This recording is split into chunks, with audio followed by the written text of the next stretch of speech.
OK, well, we're going to move to Gaza now, where at least 14 Palestinians have been killed overnight in the latest Israeli airstrikes in al-Nusrat and Barij refugee camps in central Gaza. 3 homes were targeted. Israeli forces have also bombed a civilian car in al-Nusrat, killing 3 people in that attack. Well, Hani Mahmoud joins me live from Deir al-Balah in central Gaza now. And Hani, can you just bring us up to date with the latest on these Israeli airstrikes overnight and into this morning?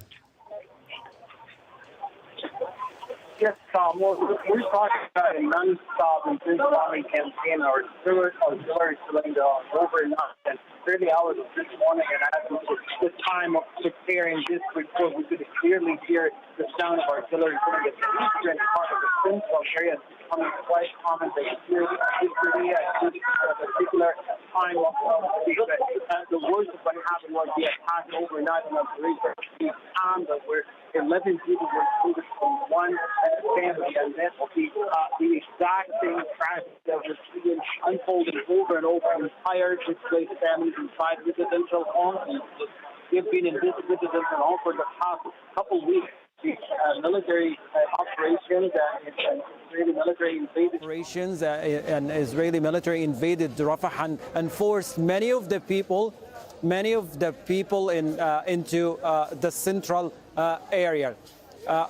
In a separate attack, 3 more people were killed, and this is the saddest story of this family. 3 more people were killed. They own a kitchen, but they turn it into a free food distribution points for displaced families. Now, it's important to point out that this particular family lost 24 of their family members at the initial weeks of this war, and they actually lost this number of family at the same exact location that was bombed today. It was their own kitchen, and they opened it for distribution of a free meal to displaced families from the northern part and Gaza City. Meanwhile, the Israeli military continued to bomb across Rafah city, pushing deeper into the western part of the city and the central area where, according to eyewitnesses, described the Israeli tanks and armored vehicles are at the center part of Rafah city. Their artillery shelling are covering as far as the 10 sites at the western part. That's the evacuation zone in Rafah city. But the Israeli military, as it stated, it has full control over the Philadelphi Corridor, and it's conducting right now a systematic demolition of homes in the eastern part of Rafah city, to the point the entire eastern area, including as-Salam neighborhood, al-Jenina neighborhood, and all the areas along the borders have been cleared from all the residential buildings and the public facilities. Yeah, Hani, as we have been speaking about over the last 12 hours or so, Israeli military have withdrawn from parts of the north. Can you just give us an update, though, on what damage they have left in their wake, especially in regards to the situation in the hospitals there?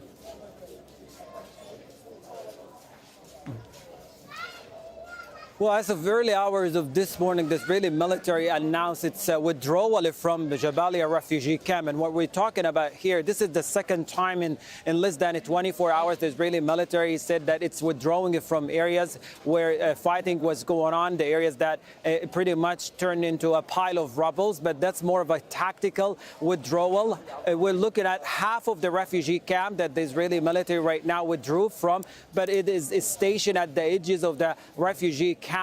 People who went to check and inspect on their homes and the area found the trails of devastation and destruction of all means of life, particularly healthcare sectors. The entire refugee camp in the northern part of the strip is left without any health care facilities whatsoever. We're talking about a completely crippled healthcare system in the northern part, including not only the public health care facility, but those who are privately owned by doctors or medical companies. They've been also destroyed and pushed out of service, in addition to charitable health organizations such as the Palestine Red Crescent Society or Al-Auda health care facilities in the northern part have been destroyed and completely pushed out of service. The situations in the northern part are quite shocking. Without healthcare facilities, it's only going to get really worse. People have been lacking basic access to necessities and to main supplies that could help them survive these difficult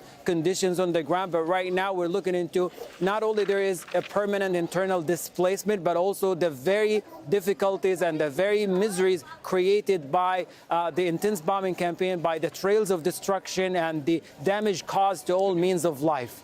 OK, Hani, thank you so much for that. That's Hani Mahmoud for us there in Deir al-Balah in central Gaza.